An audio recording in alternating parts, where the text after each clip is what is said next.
يا صباح الفل على عيونكم وعلى قلوبكم. ربنا يجعل دايما ايامكم معطره بذكر الرحمن. عاملين ايه؟ ربنا يا رب يحقق لكم اللي بتتمنوه زي ما فرحتوني بتعليقاتكم الجميله. عاملين ايه حبايب قلبي؟ يا رب دايما تكونوا بخير. النهارده كده يوم جديد، فيديو جديد ان شاء الله باذن الله. هتعملي كل اللي نفسك فيه بعد الفيديو ده. لو لسه اول مره تشوفي قناتي احب اعرفك عليها. قناتي اسمها وصفه ونصيحه مع مسك. خشي كده خدي لك لفه في الفيديوهات على السريع كده، ان شاء الله متاكده جدا انك يعني هتطلعي من الفيديوهات مستفاده جدا. متاكده حتى لو ما بتعرفيش تحوشي، مش يعني ما بتعرفيش تشيلي قرش الزمن وكده، ان شاء الله باذن الله بعد الفيديوهات دي هتحققي كل اللي بتتمنيه. مفيش حاجه بعد كده يا ست الكل هتقف قصادك، مش هيبقى ليكي حجه بعد كده. بشكر كل متابعيني حبايب قلبي اللي موجودين معايا من القناه اول ما فتحتها، وبشكر كمان كل ست بيت او كل بنوته او كل متابعه حبيبه قلبي شرفتني جديد في القناه. بقول لك وجودك في قناتي على عيني وعلى راسي. ربنا يا رب يحقق لكم اللي بتتمنوه، وتفرحوا دايما باولادكم وباحفادكم وبحياتكم الجميله ان شاء الله، بتحقيق طموحاتكم، اللهم امين. ما تنسوش زي ما احنا متعودين يا بنات الصلاه على النبي بنيه توسيع الارزاق، الصلاه على النبي بنيه هدايه اولادنا وصلاح حالهم، ويبعد عنهم الشر ويبعدهم عن الغلط دايما. ربنا يا رب برضو ما تنسوش يا بنات بالصلاه على النبي بنيه هدايه ازواجنا لينا يا بنات، اللهم امين. وربنا يحقق لكم اللي بتتمنوه جميعا. النهارده كده ايه؟ النهارده يوم الجمعه، انا مصليه الفجر يا بنات وطالعه والله العظيم اتكلم معاكم. فرحت جدا بتعليقاتكم الجميله. قد ايه في ناس جميله قوي بتحس ببعضيها، قد ايه في ستات ربنا يحميكم يا رب بتقدر توفر وتدبر ويعني وماسكين على العيشه. وزي ما انا قلت لكم قبل كده كنت منزله لكم على المنتدى بوست جميل قوي ان احنا الحمد لله الحمد لله كل ست بيت وصلت للمرحله اللي احنا فيها دلوقتي. احنا يا بنات مش قادرين، احنا ما نقدرش ان احنا نبني عيشه تاني، ما نقدرش ان احنا اي ست بيت مخنوقه من الميزانيه، مخنوقه من الضيقه، مخنوقه من ولادها، مزهقينها شويه مش عارفه، لا ارجعي اقري البوست ده كويس، عشان عايزه اقول لك انت بطله انك وصلتي للمرحله دي. فكمليها على خير وربنا يجعل ايامك كلها خير ويفك كربك، اللهم امين. بشكر حبيبه قلبي متابعتي اللي منزلت لها الفيديو اللي فات على تعليقها الجميل. بقول لك حبيبه قلبي ربنا يفك كربك ويهدي لك زوجك، اللهم امين، ويهدي لك اولادك ويرزقك ان شاء الله من حيث لا تحتسبي. وزي ما قلت لك ان بعد العسر يسر. ندخل بقى عشان ما اطولش عليكم بالفيديو بتاعنا النهارده. الفيديو النهارده بيتكلم على ايه يا مسك؟ النهارده الفيديو بيتكلم عن حاجات كتير قوي. تمام؟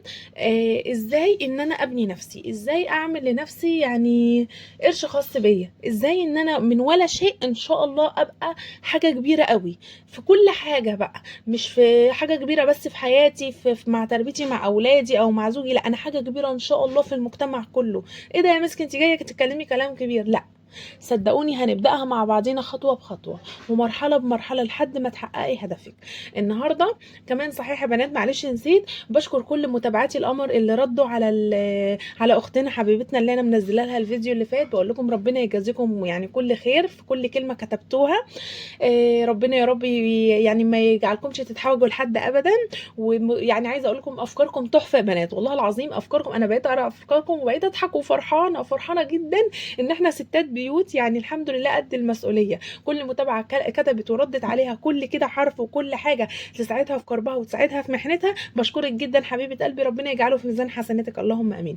نرجع تاني لموضوعنا. بصوا يا بنات، انا دلوقتي قاعده في بيتي تمام، ما بعملش حاجه ومش في ايديا اعمل حاجه، ويا مسكت ده الدنيا على قدها، الميزانيه على قدها، ده انا جوزي يا دوبك بيديني المصروف يا دوبك قبل الشهر مثلا بيومين ثلاثه بعد كذا فكره مثلا من اللي انت قلتيها، ها يا دوبك بنقفل الشهر. لكن انا ما اقدرش ان انا انزل. طب هقول لك، انا ما قلتلكيش انك تنزلي، انا قلت لك حاولي تعملي اي حاجه ولو بسيطه. ما تخليش يعني ايه قله الطموح بتاعك او مثلا قله تفكيرك ان هو يغزلك ويقعدك زي ما انت. لا احنا الحمد لله دماغنا كبيره جدا، احنا الحمد لله. عايزه اقول لكم على قد ما تقدري فكري في كل حاجه. تمام؟ التفكير يا ستي مش هياخد منك فلوس، فكري في كل حاجه انك ازاي تبني نفسك. انا مثلا في ايديا 100 جنيه، انزل اشوف ال 100 جنيه دي ممكن اعمل بيهم مشروع ايه. والله العظيم منزله لكم افكار من 50 جنيه تمام للمشاريع وانتي في بيتك. تمام؟ طب انا مثلا عملت جمعيه مثلا وقبضتها 1000 جنيه. تخيلوا جمعيه ان شاء الله لو هعملها ب5 جنيه في اليوم وهقبضها 1000 جنيه. تمام؟ زي ما انا قبل كده كنت منزلها لكم، ارجعوا للفيديوهات فيها افكار جميله قوي. تمام؟ طب انا قبضت ال1000 جنيه، ال1000 جنيه دي انت كفيله تعملي بيها مشاريع كتير قوي. ال1000 جنيه دي لو انت يا ست الكل في بلد ارياف تنزلي على طول، وهوريكم الحاجات دي عملي في اخر الفيديو، كملوا الفيديو للاخر. لو انت في ارياف هتنزلي تجيبي لك بال1000 جنيه دي مثلا ب 700 جنيه فراخ تمام. وب 300 جنيه مثلا، اللهم صل على النبي، لا يا ستي خليها ب 600 جنيه فراخ تمام بيضه، وبال 400 جنيه عليقه شكاره عليقه تمام. وابداي انك اعلفي فراخك دي لمده 35 يوم. عايزه اقول لك ما شاء الله الله اكبر، هتلاقيهم قفلوا معاكي ال 2 كيلو ونص تمام. 35 يوم يا مسك، ايوه 35 يوم بالظبط. اما تجيبي لهم العليقه وتاكليهم عليقه صافي تمام، الفراخ البيضه احنا عارفين 35 يوم تمام. تخيلي بقى انك مثلا اشتريتي ب 600 فراخ، لا انت ان شاء الله هتبيعيهم ب 1000 وشويه. ايه ده يا مسك؟ هتبيعيهم ب 1000 و1000 وشويه كمان، يعني يعدوا ال 1600 جنيه.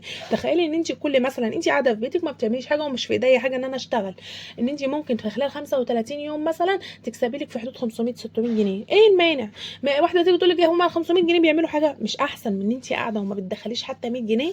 صدقوني اللي مش عارفه قيمه ال 10 جنيه وال 20 جنيه دولت ليهم قيمه. ليهم قيمه ان كفايه، او ان بيبقى بوكك فيه ال 10 جنيه، واحده تانية ما فيه مثلا في بوكها ما فيهوش ال 10 جنيه دي، ساعتها حسي بقيمتها يا بنات. حسوا ان هي ال 10 جنيه دي ممكن تقومك وتسندك شويه تمام. حتى لو انت في واحده تانية يا عيني مثلا ربنا يعافينا يا رب ويرزقها من حيث لا تحتسب مثلا معهاش ال 10 جنيه، يبقى احنا نحس بكل قيمه كل جنيه. كل كده اما تيجي ترمي اي بلاستيكه او اي ازازه زي ما انا قلت لكم في الباسكت عزكم الله، لا افتكري ان انا عامله كيس. اصل انا ازازه زيت على ازازه زيت، لا ده انا هعمل لي مثلا 30 40 جنيه، ده انا هعمل لي 50 مثلا 60 جنيه. كل لقمه عيش هترميها ومستخسره انك تحطيها في كيس تحوشيها عشان تنشفيها، لا.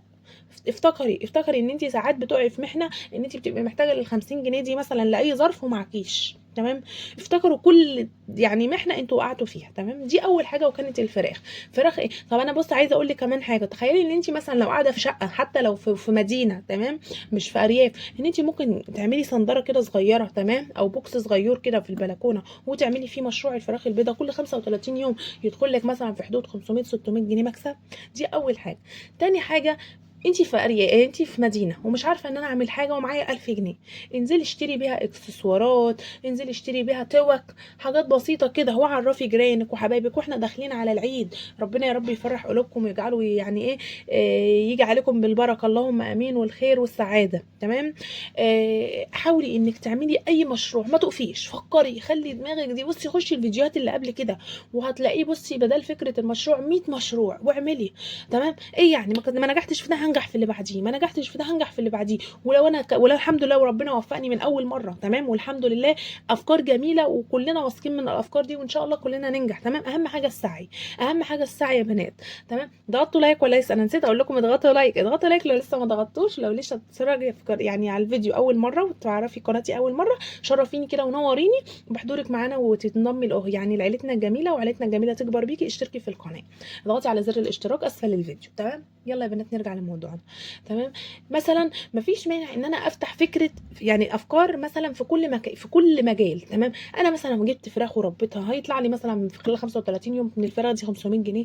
انا في ايديا برضو ان انا معايا مثلا 300 400 جنيه انزل اجيب بيهم توك. مفيش حاجه. بصي عايزه اقول لك الرزق يحب الخفيه تمام. طول ما انت قاعده في بيتك وفي افكار ومعاكي حتى لو حاجات بسيطه انك تبداي بيها طموحك وتحققي بيها احلامك، ابداي على طول تمام. انا عايزه اقول لك حاجه كمان، مفيش مانع تمام. انا مثلا فتحت قبل كده ملابس تمام. طيب وواحده مثلا تيجي تقول لك وانا برضو فتحت مثلا تربيه دواجن مثلا او تربيه فراخ. وواحده تيجي تقول لك انا فتحت كده. وممكن واحده تيجي تقول لك ما شاء الله انا فتحت ملابس وفتحت جزم وشباشب وفتحت مثلا توك. مفيش مانع، انت ممكن من بيتك تعملي كل الحاجات دي. وزي ما قلت لكم الرزق بيحب الخفيه، وربنا بيقول اسعى يا عبد وانا اسعى معاك. حاولي انك تفتحي في كل مجال. مفيش مانع ان انا عملت جمعيه مثلا ب5 جنيه في اليوم وقبضتها 1000 جنيه. ال1000 جنيه دي انا جبت بيها فراخ وقلت هربيها واطلعها ان شاء الله قبل رمضان اكسب لي فيها مكسب حلو. عملت بعديها جمعيه مثلا ب1000 جنيه، انا كده فتحت مثلا مشروع الفراخ وليا بقى مكسب، ولما اكسب هيبقى معايا الفلوس. عملت بعد كده جمعيه وقمت رايحه جايبه بيها توك وقايله لجيراني وحبايبي واكسسوارات وده وده وده، وهبقى انا اقل من المحلات كلها تمام. ودخلت يعني دخلت موسم، دخلت رمضان وعيد تمام. مثلا انا عملت جمعيه تانية ب5 جنيه وبدات فيها اي مشروع تاني تمام. مصنوع مثلا مشروع برضو قبل رمضان يا بنات لو تقدروا تعملوه، ده مش محتاج 1000 جنيه خالص، ده محتاج مثلا 100 جنيه وتبداي بيها تمام. 100 جنيه هشتري مثلا جزر وخيار وليمون وفلفل وده وده، وابدا ان انا اعمل مخلل مشكل واعمل برطمانات واعرف جيراني. انا عندي مثلا البرطمان قد كده ب 10 جنيه مثلا او ب15 جنيه، وجربوا مثلا ومش هتندموا والله العظيم هيتسحق تمام. برضو فكره الصابون من ولا شيء شيء من 20 جنيه. منزله لكم فكره الموضوع ده قبل كده، وادخلوا هسيب لكم لينك الفيديو في اسفل اللينك يا بنات بتاع الفيديو اللي فات في التعليقات، في اول تعليق مثبت ان شاء الله. تمام. ممكن تعملي مشروع من 20 جنيه صابون. تمام. يعني ما فيش مانع انك تعملي مشروع المخلل، وتعملي مشروع الصابون، وتعملي مثلا مشروع الفراخ وانت في بيتك، كله في وقت واحد. ليه بقى؟ عشان اما اجي مثلا يبقى النتيجه مثلا الربح، الاقي نفسي ما شاء الله انا الربح بقى يخش لي مثلا كل شهر في حدود مثلا 2000 3. مش وحش، كانك موظفه واحسن من موظفه.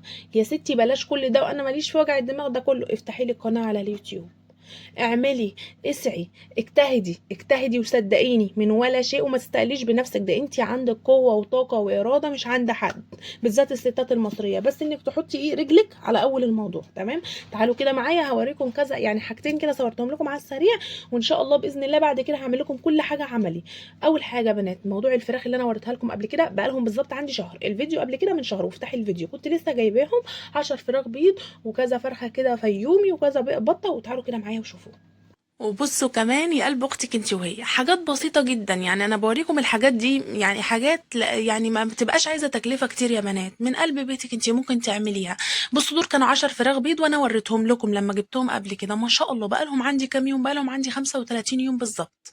تمام. فانت لو انت ممكن برضو تجيبي لك 10 فراخ على قدك وتربيهم وتبيعهم. تعرفوا والله العظيم لو في البلكونه عندك، لو في صندره او بياته زي دي في البلكونه، لو انت ما عندكيش مكان، و10 فراخ ب10 فراخ، صدقيني هتاكلي منهم بالشهد. ده لو انت بقى مش عارفه تنزلي ولا تشتغلي ولا حاجه. السبب ان انا بوريكم الحاجات دي ان بصوا بقول لكم ما تقفيش، اللي في ايديها حاجه تقدر تعملها. وكنت كمان جايبه معاهم 10 فراخ فيومي عشان البيض، و5 بطات. فانا زي ما بقول لكم حاجه بسيطه جدا اهي. يعني واحده دي ممكن تستقل تقول لك هو ده مشروع؟ ده مشروع. ده مشروع طول ما انت في ايدك. ان مثلا مش عارفه اخرج يا مسك، مش عارفه اعمل حاجه، معايا حاجه، يعني معايا مثلا 100 جنيه. ال 100 جنيه دي انت ممكن كنت تقدري تروحي تجيبي بيهم مثلا 10 فراخ بلدي.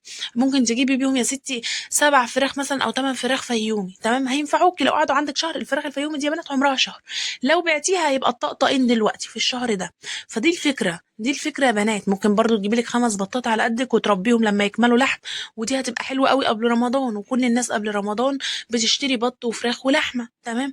فعايزه اقول لك حاجه بسيطه جدا والله. سبب ان انا يعني اصريت ان انا اوريهم لكم بعد ما كبرهم، لان انا كنت موريهم لكم وهم صغيرين. سواء هتجيبي مشروع للبيض لو انت عندك مكان تكتري شويه في الفراخ البلدي والفيومي، لو ما عندكيش مكان وعايزه تربي بس كده حاجه بسيطه على قدك في البلكونه علشان تكسبي اي حاجه كل شهر مره، تجيبي لك مثلا 10 ب10 فراخ بيضه. فعايزه اقول لك ايه اللي تقدري تعمليه. سبب ان انا اصريت ان انا اوريكم كده، هي حاجه بسيطه جدا وممكن واحده تستقل بالحاجات دي، بس دي للناس اللي ما عندهاش حيله.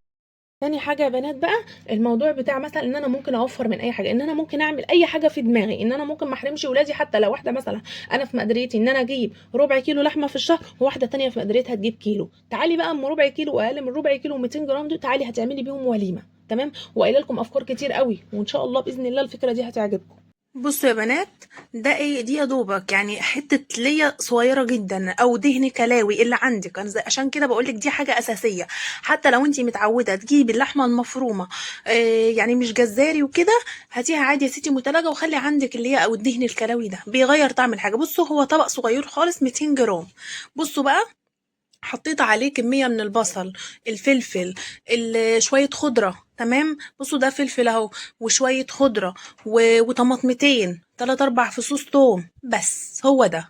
وجبت يا دوبك ب5 جنيه خلطة بهارات حواوشي من عند العطار بس. وهي الحاجات البيضة دي يا بنات اللي انا فرمة فيها، اللي هي الايه حتة اللي هي الضاني فرمتها في الكبة بعد ما فرمت الحاجات دي كلها وضفتها عليهم. عايزة اقول لك ما شاء الله، ما حدش يقول البصل كتير يا بنات، لا ما شاء الله تحفة كده. وعملت فيهم حواوشي ما شاء الله. يعني عايزه اقول لك هيكفينا الحمد لله طقتين. انا حطيتهم في الفرن اهو يا بنات في عيش بلدي عادي، فتحته وقمت دهناه من فوق دهنه زيت، وسويته عادي كده في يا اما هتسويه في الفرن يا اما هتسويه عادي في مقلايه او في جريلا على البوتاجاز من فوق. ما شاء الله جميل وطري. وعايزه اقول لك طلع لي 12 رغيف. بصوا من 200 جرام لحمه طلع لي كام يا بنات؟ 12 رغيف يا بنات. عايزه اقول لكم ممكن واحده تعمل من كيلو تعمل ال 12 رغيف، وممكن واحده تعملهم من ربع كيلو. انا عملتهم الحمد لله من 200 جرام وكان طعمه تحفه. عايزه اقول لك شويه البهارات يعني بيدوا للاكل طعم وريحه وحاجه جميله جدا. عايزه اقول لك كل المستويات تقدر تعمل اللي هي عايزاه، كل الميزانيات تقدري طول ما انت بتفكري كويس وبتديري ميزانيتك صح تقدري تاكلي ولادك كل اللي نفسهم فيه ما شاء الله. يعني لما يبقى رغيف كده مع شويه بطاطس محمره زي ما قلت لكم، يعني الحمد لله ونعمه وفضل من عند ربنا. هو ده اساس التوفير يا بنات، ان احنا نعمل. وارجع تاني اقول لكم مفيش حاجه بتوقفنا، تمام؟ اي حاجه انت في ايديكي تعمليها اعمليها، تمام؟ ممكن من ولا شيء تبقي حاجه كبيره. ودايما يا بنات صحاب، يعني عايزه اقول لك صحاب الشركات، رجال الاعمال، التجار الكبار بيبداوا من واحده واحده. مثلا تاجر اللي هو مثلا ايه، اللهم صل على النبي، بيبقى مثلا يعني مش عارفه اقول لكم ايه، تاجر مثلا المواشي يا بنات، تمام؟ عذرا في الكلام. هو بيبدا ان هو بيبقى تاجر وعنده مثلا مزرعه كبيره للمواشي والكلام، لا ده بيبداها بايه؟ بيبداها مثلا ببقره صغيره، بجاموسه صغيره، والموضوع يتوسع معاه. مثلا صاحب شركات كبيره، تمام؟ هل هو بيبدا بكده؟ لا ده بيبدا من محل صغير خالص. واحده مثلا قبل كده وكانت ده يعني عايزه اقول لك اقصى، يعني اقول لك طموحنا، تمام؟ واحده كانت تقول لك انا عمري ما كنت اتخيل ان انا عندي يبقى شركات كتير قوي ومثلا من 50 جنيه بقى عندي ثروه 5 مليون جنيه. وكانت ست بيت عاديه من ايه يا بنات؟ من الرز بلبن. ومنزله لكم الفيديو ده قبل كده. في افكار كتير قوي والحاجات دي واقعيه وحاجات حاصله. يعني عايزه هقول لك كل ست بيت انت قادره انك تعملي نفسك حاجه وتعملي نفسك شأن في كل حاجه، بس وانت يعني ما تكسليش. ابدأي وانت في بيتك يا ستي، مش مطالب منك انك تنزلي. عرفي جيرانك، اعملي خلطات، اعملي وصفات، اعملي مخللات، اعملي صابون، اعملي حاجات كتير قوي ممكن تدخلك. انت شايفه ان في الاول ربح بسيط، بس ربح من هنا وربح من هنا وربح من هنا، هتلاقي نفسك ما شاء الله بقى يخش لك مبلغ حلو كل شهر. يا رب تكونوا استفدتوا من الفيديو، يا رب ما تكونوش نسيتوا التعليق واللايك، التعليق المثبت يا بنات. يعني الصلاه على النبي عليه افضل الصلاه والسلام. عايزين دايما يا بنات اول بالله عليكم ما تدخلوا القناه يبقى حاجه مثبته بالنسبه لكم انكم تخشوا تصلوا على النبي بنيه ربنا يحقق لكم اللي بتتمنوه، اللهم امين. وما تنسوش اللايك للفيديو. يا رب يكون الفيديو عجبكم، واترككم في فيديو جديد في حفظ الرحمن، والسلام عليكم ورحمه الله وبركاته.